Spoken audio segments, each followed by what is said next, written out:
Finally Nissan ने अपनी baby petrol यानी कि निसान टेक्टॉन को इंडिया में लॉन्च कर दिया है और इसके एक शोरूम प्राइसेस शुरू हो रहे हैं 10.5 लाख रुपीज़ से और जाते हैं 18.6 लाख रुपीज़ से। और अब मैं आपको जल्दी से देता हूं इसका एक quick walk around. Now video शुरू करने से पहले एक इंपॉर्टेंट बात क्लियर कर दूं कि निसान टेक्टॉन और रेनो डस्टर का जो प्लेटफॉर्म है वो बिल्कुल सेम है। RGMP प्लेटफॉर्म के ऊपर ही निसान टेक्टॉन भी बेस्ड है। एज अ रिजल्ट इसके जो डायमेंशंस है वो भी ऑलमोस्ट सिमिलर है और सेम ही आपको 212 mm की ग्राउंड क्लियरेंस मिलती है। लेकिन हाँ, यहाँ पे thanks to the clever front bumper designing and rear bumper designing आपको अप्रोच एंड डिपार्चर एंगल्स थोड़े से बेटर मिलते हैं। और आइए वॉक अराउंड शुरू करते हैं यहाँ रियर प्रोफाइल से, जो काफ़ी हद तक सिमिलर है रेनो डस्टर जैसी। ऊपर यहाँ आपको स्पॉइलर मिल रहा है, कनेक्टेड टेल लैम्प सेटअप है, रेनो की जगह यहाँ पे निसान का लोगो है, टेक्टॉन की बैजिंग है, बड़ा सा रगेड बम्पर है जिसमें आपको थोड़ा सा ग्लॉसी फिनिश भी मिल रही है। पीछे आपके रियर पार्किंग सेंसर्स भी हो गए और ये थोड़ा सा जो आपको सिल्वर फिनिश दे रखी है, इस वजह से कंट्रास्ट भी अच्छा खासा आ रहा है इसमें। नाउ क्विकली बूट स्पेस की बात भी कर लेते हैं। तो पावर टेलगेट आपको मिलता है और जैसे ही टेलगेट खुलता है तो रिवील होता है 518 लीटर्स का boot space, nice and wide opening के साथ काफ़ी सारा स्पेस है। आप अपनी वीकेंड ट्रिप का बहुत सारा सामान यहाँ पे भर सकते हो, बहुत सारी ग्रोसरीज यहाँ पे भर सकते हो।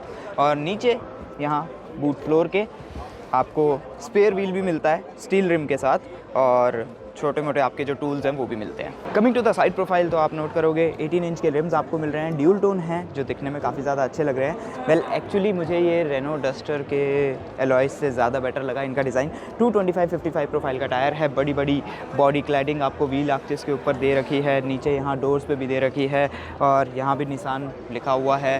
बी पिलर आपका ब्लैकड आउट है, सी पिलर भी आपका ब्लैकड आउट है। पीछे डोर के लिए जो हैंडल है वो यहाँ सी पिलर पे माउंटेड है। और एक चीज़ और नोट करने वाली है कि इसमें आपको ड्यूल टोन कलर्स भी मिलते हैं और ड्यूल टोन कलर में ना ये पूरा पोर्शन भी ब्लैकड आउट है, जिस वजह से काफ़ी अच्छा एक फ्लोटिंग रूफ वाला इफेक्ट आता है। हाँ, एक चीज़ नोट करने वाली जो काफ़ी ज़्यादा डिफरेंट है कि डस्टर में आपको फंक्शनल रूफ रेल मिलती है, यहाँ आपको नॉर्मल शो वाली रूफ रेल मिलती है जो दिखने में एक्चुअली अच्छी लग रही है। Other than that side profile similar ही है डस्टर जैसी। हाँ, डस्टर में यहाँ पे आपको रेनो लोगो मिलता है, बट टेक्टॉन में यहाँ पे आपको एक ईस्टर एग मिलता है। अगर आप नोट करोगे ध्यान से तो यहाँ पे हिमालयास बने हुए हैं। T280 क्या है? T280 इसका इंजन है जिसके बारे में थोड़ी देर बाद बात करते हैं। Now coming to the front fascia, और यहाँ पे सबसे ज़्यादा बड़ा डिफरेंस आपको फील होगा। तो आपको सबसे पहले तो ये C शेप में कनेक्टेड DRL सेटअप मिलता है, जिस वजह से ये गाड़ी काफ़ी हद तक निसान पेट्रोल जैसी दिखती है। और ओवरऑल अगर आप फ्रंट फेशिया से देखोगे तो गाड़ी प्रॉपरली इंस्पायर्ड लगती है निसान पेट्रोल से and similar to the Nissan Patrol ये काफ़ी ज़्यादा मस्कुलर भी लगती है। नाउ फ्रंट फेशिया की थोड़ी सी डिटेल की बात करते हैं तो LED हेडलैम्प्स है आपके लिए, ग्रिल जो है वर्टिकल है, निसान का बड़ा सा लोगो है यहाँ पे और यहाँ बीच में आपको थोड़ा सा रेड कॉन्ट्रास्ट भी दिखेगा सिल्वर बिट्स के साथ। नीचे आपको एक काफ़ी अच्छा खासा अप्रोच एंगल मिल रहा है फ्रंट बम्पर में, ये जो सिल्वर बिट्स हैं इससे भी अच्छा कॉन्ट्रास्ट एक ऐड हो रहा है। नीचे आपके ये फॉग लैम्प्स हो गए छोटे छोटे और फ्रंट पार्किंग सेंसर्स भी हैं आपके लिए। यहाँ बॉनेट के ऊपर आपको टेक्टॉन की बैजिंग भी दिखेगी। इसके अलावा जो पूरा का पूरा ये बॉनेट है ये रेनो डस्टर जैसा है। अरे भाई, क्विकली बात करते हैं इसके इंटीरियर की, लेकिन शुरू करते हैं यहाँ की से, जो कि काफ़ी सिमिलर है रेनो डस्टर जैसी ही, लेकिन पीछे आपको यहाँ निसान का लोगो मिलता है। स्टीयरिंग व्हील बिल्कुल same to the Renault Duster Nissan के लोगों के साथ। हालांकि यहाँ पे ना पूरे इंटीरियर में आप नोट करोगे कि जो कलर थीम है ना वो ज़्यादा प्रीमियम है, क्योंकि यहाँ पे आपको ब्राइटर अपहोल्स्ट्री मिल रही है, ब्राइटर आपका रूफ लाइनर है, ब्राइटर आपकी सीट्स है, जिस वजह से ये कैबिन ना ज़्यादा वेलकमिंग लगता है और ज़्यादा एलिवेटेड लगता है।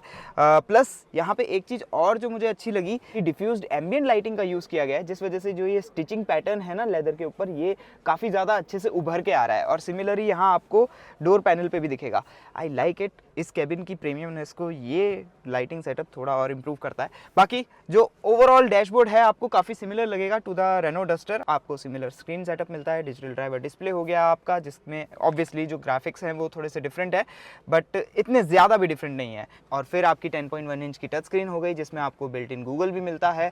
इसमें आपको गूगल असिस्टेंट भी मिलता है, यानी कि जेमिनाई मिलता है, जिसके साथ आप इंटरेक्ट कर सकते हो, उसको काफ़ी सारे ऑर्डर्स दे सकते हो और वो आपके लिए चीज़ें कर देगा, जैसे कि डेस्टिनेशन वगैरह सेट करना। और गूगल इनबिल्ट की एक अच्छी बात ये भी है कि इसमें आपको गूगल मैप्स ऑलरेडी इंस्टॉल्ड मिल रहे हैं, तो आपको अलग से अपने फ़ोन को कनेक्ट करने की ज़रूरत नहीं पड़ेगी। बट अगर आप कनेक्ट करना चाहो तो इसमें आपके पास एंड्रॉयड ऑटो और एप्पल कारप्ले दोनों का ही ऑप्शन आपको मिलता है। प्ले स्टोर भी है तो आप अपनी ऐप्स वगैरह भी डाउनलोड कर सकते हो। और यहाँ स्क्रीन में ही आपकी काफ़ी सारे कंट्रोल्स भी हैं, जैसे कि आपकी ड्राइविंग रिलेटेड स्कोर ये आपको देती है, आपके ड्राइवर असिस्टेंस के कंट्रोल्स हो गए, आपके इंक्लाइनोमीटर ऑफ रोड रिलेटेड यहाँ पे कंट्रोल्स हो गए, 360 डिग्री कैमरा हो गया, जिसकी क्वालिटी डिसेंट इनफ है, आई मीन बेटर हो सकती थी। और एंड नाउ यहाँ पे आपके अन्य व्हीकल से रिलेटेड कंट्रोल्स हो गए, टायर प्रेशर मॉनिटर वगैरह, कॉकपिट की स्क्रीन्स वगैरह, और अन्य सेटिंग आप यहाँ से कर सकते हो। तो यस, गाड़ी से रिलेटेड बहुत सारी सेटिंग आपको इसी स्क्रीन के थ्रू करनी पड़ती है। लेकिन अच्छी बात यह है कि जो सबसे ज़्यादा यूज़ करने वाले कंट्रोल्स हैं, यानी कि आपके क्लाइमेट के कंट्रोल्स, वो आपको फिजिकल दिए हुए हैं। ड्यूल जोन क्लाइमेट कंट्रोल आपको मिलता है, तो ड्राइवर और को ड्राइवर अपने हिसाब से अपने टेम्परेचर्स को सेट कर सकते हैं। बाकी यहाँ नीचे आपको थोड़ी सी स्टोरेज मिल रही है वॉलेट वगैरह रखने के लिए। यहाँ पे भी स्टोरेज है, लेकिन यहाँ अगर आप मैनुअल वेरिएंट ले रहे हो तो उसमें आपके लिए वायरलेस चार्जर नहीं है। DCT में आपको वायरलेस चार्जर मिलता है, और DCT में ही आपको पैडल शिफ्टर्स भी मिलेंगे। ऑब्वियसली मैनुअल में तो वैसे भी नहीं मिलते हैं। ये बटन मैं स्पेशली मेंशन करना चाहूँगा, जो बेसिकली आपके ADAS कंट्रोल्स के लिए शॉर्टकट है, तो इसको आप प्री प्रोग्राम करके रख सकते हो। एक तो प्री प्रोग्राम मोड है जिसमें सारे के सारे ADAS फीचर्स ऑन हो जाते हैं। एक है आपका पर्सनल वाला जिसको आप अपने हिसाब से कॉन्फ़िगर कर सकते हो, और एक है जिसमें सारे के सारे ADAS फीचर्स ऑफ हो जाते हैं। और ये एक काफ़ी अच्छा शॉर्टकट है, आई रियली लाइक इट। बाकी ये चीज़ भी आपको अच्छी लगेगी, फ्रेमलेस IRVM आपको मिलता है। बड़ी सी पैनोरामिक सनरूफ है आपके लिए, जो कि काफ़ी पीछे तक एक्सटेंड होती है। फ्रंट की इन दोनों ही सीट्स में आपको वेंटिलेशन भी मिलती है, और दोनों ही पावर्ड भी हैं। और इस लिस्ट में आप नोट कर सकते हो इसमें मिलने वाले सभी फीचर्स, जो कि आप पॉज करके देख सकते हैं।